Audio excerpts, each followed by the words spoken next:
And so, while Godwin and Salome felt the stirrings of something deep and unshakable, they carried it in silence, knowing that the world around them was watching. But Salome was never truly alone in her feelings. She had her sisters, not by blood, but by bond. Tina, Regina, and Beatrice were more than friends. They were her shield, her refuge, the ones who understood without needing an explanation. Tina, the oldest and wisest of them, was always the first to give advice. "Love is like a river," she would say. "It will find its way, no matter the rocks in its path." Regina, the playful one, was the strategist. If a message needed to be delivered to Godwin, it was Regina who found a way. "A girl must be smart," she would whisper as she folded tiny notes into triangles, slipping them into Salome's books when no one was looking. And then there was Beatrice, the cautious one. "Be careful," she often warned. "What if his father finds out? What if they send you away?" Salome listened to all of them, her heart torn between the thrill of love and the fear of what lay ahead. She knew that Godwin was different from the other boys. He was not just kind, not just intelligent. He understood her.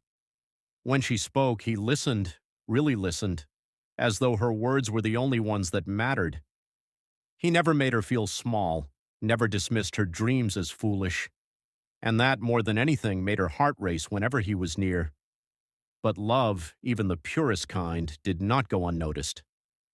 Ahmed, the football king of Galadima, had always prided himself on being the fastest and the strongest.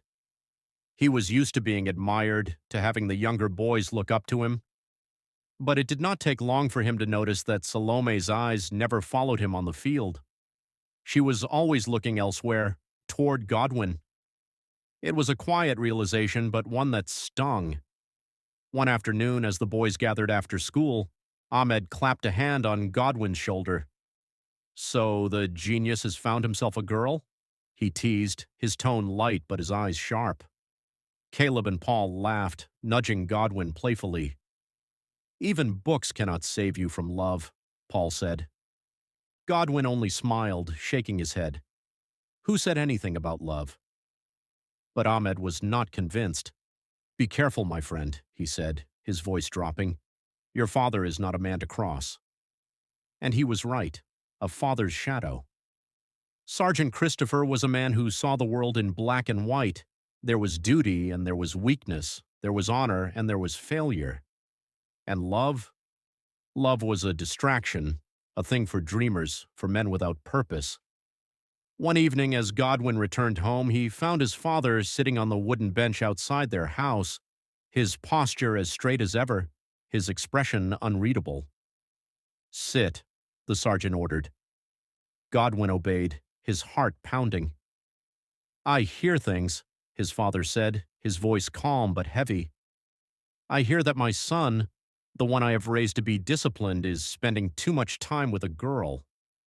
Godwin swallowed hard, choosing his words carefully. "Salome is a friend, Papa." "A friend."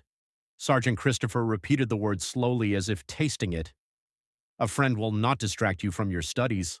A friend will not make you forget who you are meant to be." "I have not forgotten," Godwin said, keeping his voice steady. His father studied him for a long moment, then nodded. "Good," he said finally, "because I did not raise a weak man." Godwin said nothing, but as he sat there under his father's gaze, he felt something shift inside him. He was his father's son, but he was also his own person, and no matter what Sergeant Christopher believed, Godwin knew one thing for certain: he could not walk away from Salome, and deep down he did not want to.